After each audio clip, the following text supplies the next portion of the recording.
Did Prophet Muhammad s wife Aisha ask men to drink breast milk from her sisters and nieces? Video is not to offend or abuse any Muslims but just to present a narrative of Shia preachers about their own Muhammad Prophet's wife Lady Aisha. Shia scholar Allama Shahriar Raza Abdi raised a question about why Prophet Muhammad's wife Aisha would reportedly tell non-Mahram men to suck milk from breasts of her sisters and nieces to make them Mahram, so she could sit unveiled with open hair in their presence afterward. Shia scholar Allama Shahriar Raza Abdi said in live gathering that we recall once in America, there was a very pleasant series of meetings with Junaid Jamshid. He took us to several places himself, and during our time together he asked about the programs we did with him on television. Those programs were conducted quite well, and all the TV shows we participated in were done smoothly. Interestingly, there was even a Shia host for some of them, yet we were always invited to join by Junaid Jamshid. At one point he questioned our stance on the concept of mother of the believers regarding the Prophet's wives. We clarified that the term mother of the believers only signifies that no one could marry the Prophet's wives after him. This was in response to chaos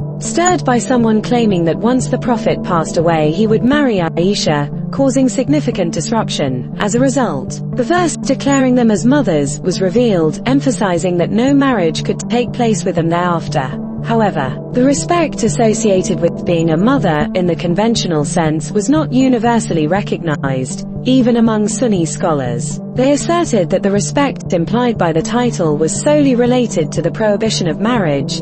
Junaid asked for our perspective, and we explained that we only shared views when asked, ensuring not to create discomfort or distance. We stated that Aisha was a woman who at times altered divine decrees and disrespected the Prophet. For example, the accusation against Shias about the Quran being eaten by a goat originates from stories linked to Aisha.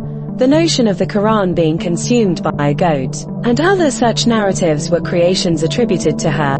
In the Islamic context, anyone slandering Allah or his Prophet is subject to clear consequences, as outlined in the Quran. While Aisha held the title of Mother of the Believers, the implications of this title were limited strictly to the prohibition of marriage. The controversial story about the goat-eating parts of the Quran has no roots in Shia traditions. It was a tale linked to her. Aisha introduced certain innovations in Islam, shaking its foundation, a topic we plan to address in detail in a future lecture. One such innovation was the idea that if someone consumed milk from one's sisters or nieces 5 times they would become a mahram, non-marriageable relative. This idea arose because Aisha wished to interact freely without observing purdah, veil, with certain individuals she favored. When questioned, even revered figures like Salama opposed her views, noting their inconsistency with the faith. Salama, steadfast believer, after Khadija maintained her integrity amidst the trials faced by the Prophet's family. In contrast, Aisha's actions and statements often aligned with adversaries of the Prophet's family, further complicating her legacy. For instance, she issued rulings suggesting that grown men could become mahrams by consuming milk, disrupting established Islamic norms. She argued that this practice was rooted in Quranic instructions, though scholars pointed out discrepancies in her claims. The controversial verse was reportedly written in the Quran, kept under her pillow, which was later allegedly eaten by a goat.